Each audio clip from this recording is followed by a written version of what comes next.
Now, what's it take to get there? And I think when I look around at my colleagues around the country, where do people fail? It's always in communication. The issue is always one of communicating the right things up front when you define the project, making sure the design team really understands what's happening.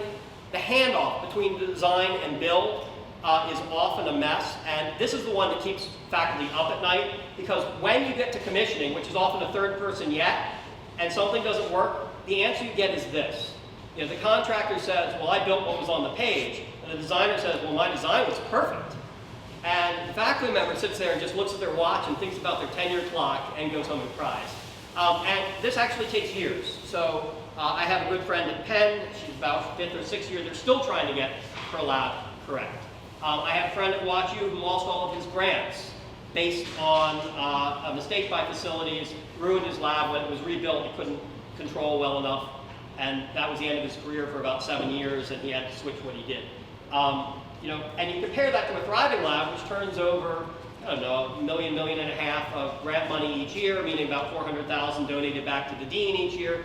You look at what it would take to do this well up front if you have the right planning, and it's a pretty good business case. Every new faculty member at a university like the University of Chicago costs about $3 million. It's about $1 million of renovations, it's about $1 million of startup, and it's about 7 years of salary plus benefits plus overhead.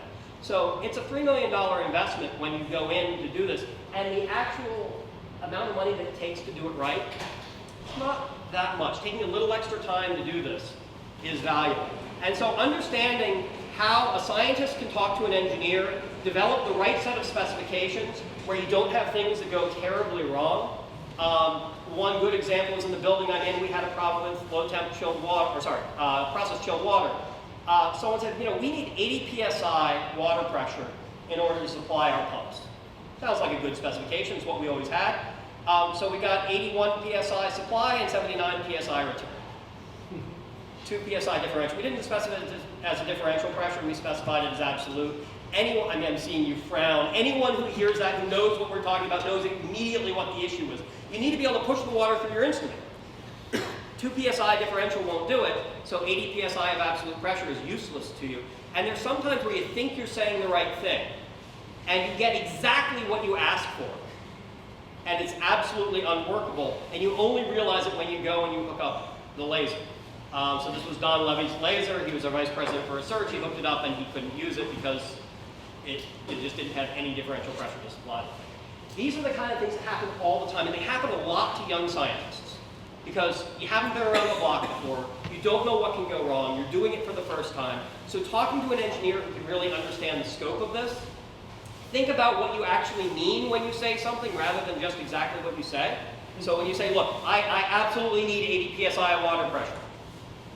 Okay, I mean, that's a true statement, but it's not really what you mean. What you mean is you need to push water through something with 80 psi, so you need a delta. And it's just, little things like that cause a big problem. This is where I found IBS and Zentel to be spectacular. First of all, they, along with 2 folks from the University of Chicago, Camila Garza and Felix Lean, flew out to meet me in Berkeley. So Brian Lee came out with me, Joe Josa came out. They looked at the lab there, they looked at what we were doing, they looked at the workflow in the lab that I had been in at Berkeley, and said, okay, we understand what you need in Chicago. What are the biggest problems in this lab? How do we fix it? How can we make it better? And you know, they had a lot of neat ideas, most of which I didn't understand at the time, some of which I'm not sure I fully understand now, but they worked really well. He tries, he really tries to teach me, anyway, that's my fault, not his. So, you know, then there's also this aspect of designer versus contractor. So when we did this, we did a design-build contract. That, I think, was the best move that we made. And I had no idea we were doing this when I came in as a young faculty member.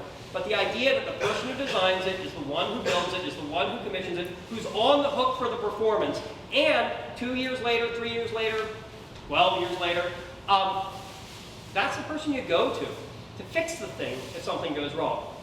We've had very few of those sorts of issues, but nonetheless, you know, knowing that you have that really lets you sleep well at night. And then finally, project management versus performance. So Tom Deal in the back from the University of Chicago was a project manager on my 3rd laser lab. We came in under budget. It performs really well. Knowing that you get that right And working with contractors who have small change orders, this is also a real benefit. It doesn't really cause me to stay up at night, but it will cause him to stay up at night. And then finally, when you sit down and you think together about what it's going to take to solve this, having different types of people in the room and really having a back and forth about what can you make, what's the cost of this, is there an easier solution, what's going to be necessary, what are you most worried about, how do we mitigate those risks? That was also extremely helpful, and there were clever solutions. Some were brute force, some were just simple material selections over on the carpentry side, putting plastic behind the wallboard just to make sure that you don't have humidity from adjacent spaces. As it turns out, the laboratory I'm in, where I need this humidity control, the guy next to me works on granular materials, and he must have his humidity over 60% year-round. So I run a 35% lab. He runs a 60% lab. And he's a wonderful guy, but we are not good neighbors. This is not a wise thing to do. On the other hand, for a roll of polyethylene behind the drywall, it works perfectly. You don't build that into the controls, you just physically build a vapor barrier. It's not real hard, but it fully mitigates these issues. We have a slurry wall on the other side. You do the same thing. If the drywall is not up, it's very, very easy to staple up polyethylene, overlap it, glue it, and call it done. So we're pretty watertight, as it turns out. Actually, we're really watertight because when one of your contractors hit a sprinkler with a torch, it really fills with water. Not his fault, by the way.